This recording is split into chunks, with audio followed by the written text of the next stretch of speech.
Hey everyone, thanks for stopping by. Today I'm going to be giving you my May TBR.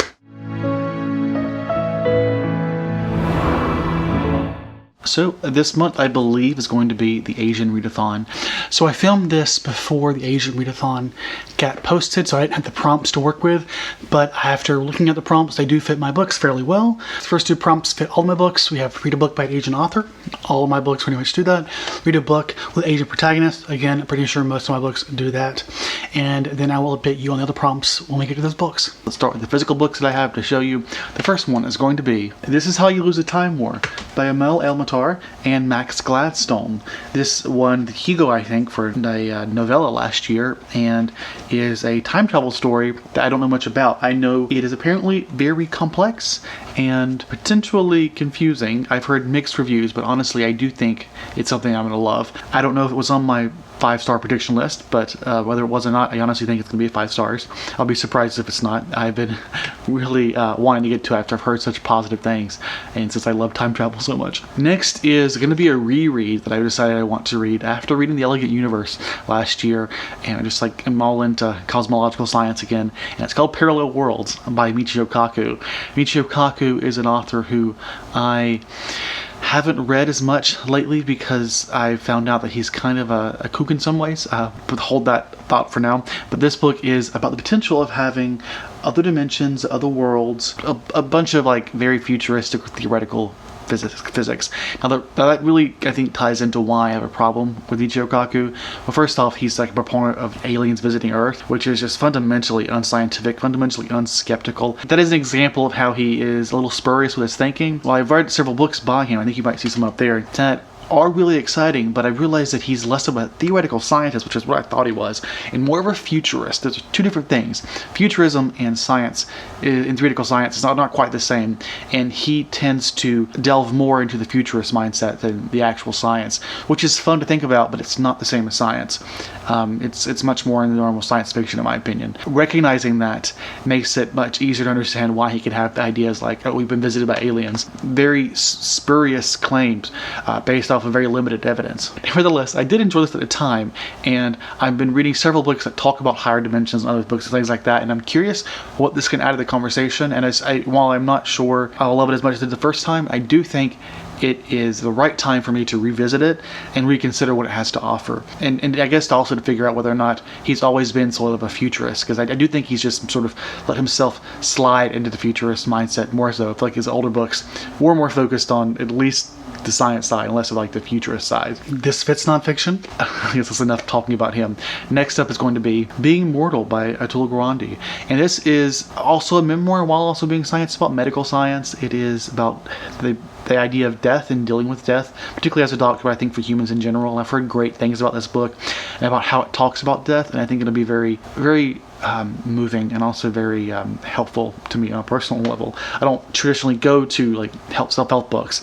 I don't think of this as one, but I do think science is one way of being able to recognize and appreciate reality while also being able to reflect on it. So in a way, it's sort of a self-help book. Next is a horror book. I wanted to make sure I get at least one horror book this month. Although trying to find horror books for the Asian Readathon, I realized I don't have enough horror books by Asian authors, which is a problem here. This book that I'm picked for this month, though, is The Devourers by Indra Das, and this is something I don't know much about, honestly. I just know it's horror, and I think it might be a monster flick of some sort. I say flick, a monster tale, but I'm intrigued regardless. I love the cover, it's gorgeous. It was in one of the many lists that I found about the top horror books, so I'm hoping it'll be good. I just don't know much about it, but I'm okay with that though. Next is The Night Tiger by Yangazi Cho, and this is historical fantasy fiction, maybe magical realism, and I don't know much more about it besides that. I've been intrigued ever since I bought it, but I think it was recently when I saw Books on Lala read it and had such positive feelings that it sort of reinvigorated my excitement for the book, and I decided to get to it. Then the next one is going to be The Tale of Genji by Murasaki, and this is a very old classic book. written by, or thought to be written by, a noble Japanese woman from, I want to say, the 13 or 1400s. And this book is massive. It's even bigger than it looks because the audiobook version, which is what I'll be reading it by, is actually like twice the length of a Stormlight Archive book. So, you know, that massive book series by Brandon Sanderson. It's like 2 of those. And will I be able to read this in 1 month? I honestly don't know. But I have intentionally tried to keep my page count trimmed to make sure I have room for it. And it's something that I'm nervous about because it's a big commitment. But at the same time, the cultural and classical, I guess, impact of it makes me like really want to prioritize it. I guess it really is going to hinge on how well I'm going to connect to it.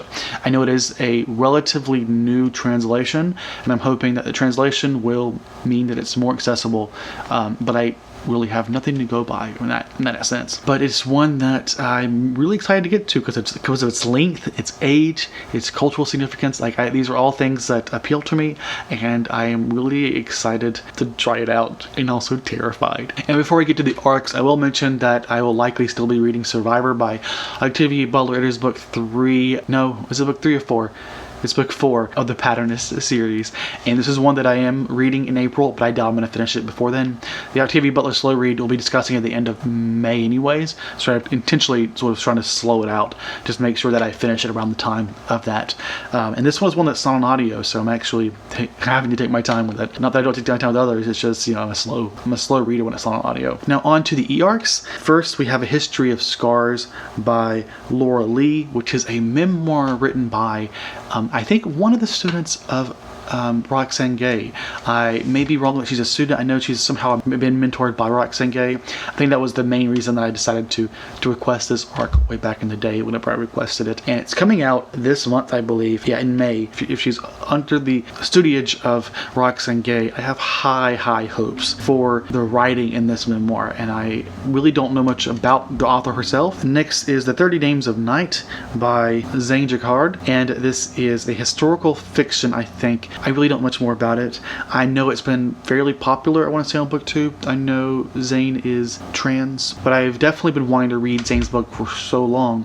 And I believe I actually ordered his book last year at some point. I think I want to say that I bought the books. The problem is that if I bought it, it would have been in the States, so my mom or my sister has it, so I can't say for sure. I don't remember. I have to clear my list of my physical TBR that is there. The point is that the arc was not, I saw the arc was available still somehow, even though it was published, I want to say 2 years ago now. And I was just, yes, please, let me have that. Give me an excuse just to read it right away. And so I'm excited to finally get to one of their novels.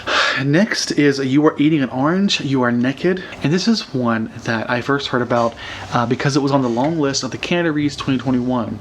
And while I did not read the Canada Reads short list or long list this year, like I did last year, I was still intrigued by the premise, which I think is a love story about these two people who basically are traveling together. I want to say in Japan, but it might be worldwide. The initial intrigue I had, I thought it was a queer relationship, and when I found out it wasn't, it was disappointing, but I still find the premise exciting. I don't know. And also the title. That title is so obscure, but so titillating? Is that the word I'm looking for? Maybe? I don't know.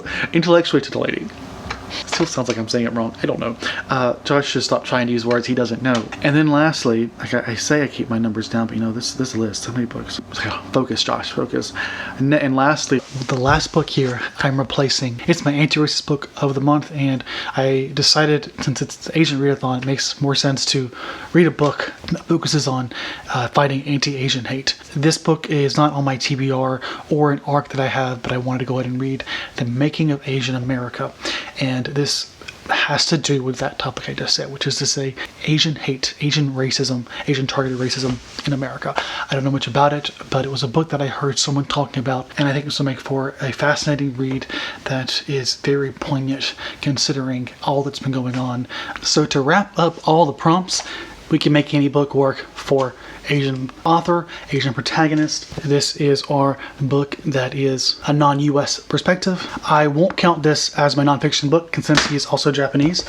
I will count this, and Atul Gawande is Indian, which means I cannot count this, I don't think, as my favorite genre, even though it is horror, which means I'm going to go with This Is Like This Is Time more as my favorite genre book. We can say that Night Tiger is my general Asian author. I'm pretty sure she is Chinese. I don't have any Chinese authors just yet. And we can count this books, and I believe she is Korean, which you don't have an author who is Korean here, as my Asian protagonist, even though it's about her life. But I just wanted to make sure that I do meet that main overarching plot of authors of different Asian descent.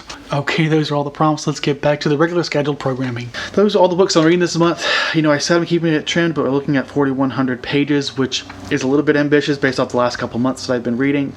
But some of the books are more highly prioritized than others.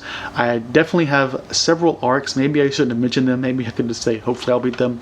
But I will say some of the arcs are probably going to be a lower priority than the physical books, particularly the Tale of Genji. I really, that's the one I really want to make sure I get through, because it'll be so satisfying. But it may happen at the detriment of all the other books on my TBR. Nevertheless, I do think this will be a good month. I'm excited for it. I will not hopefully be in Canada at the time. I am going home to get vaccinated and to see my family after 9 months away, which is the longest I've ever been away. That's another problem this month, that I don't know how well I'll be able to read when I'm not in my natural habitat, which I know is a weird way of saying it, but it'll be a different scenario, different setup. Not only will I be getting vaccinated and it might incapacitate me, I don't know how bad it's going to be, but also just the new routine of having to stay, at least for the entire month of May, I'll be home, living there and working there, and we'll see how well I'm able to cope when it comes to reading. So this whole TBR may just be like a waste of my time, because I may not be able to get to any of them. Let's hope that I can. I'm creating with the intent and the expectation to be able to get to them, but I'm giving myself that out that it may end up being little to no reading at all because of the different environment. But let's hope that I can, because I'd be very disappointed if all these books just go to the wayside. But those are those. That's it. That's what I'm reading. I hope you enjoyed this list. Let me know what you're reading this month. And as always, hope you all stay safe and have a great day.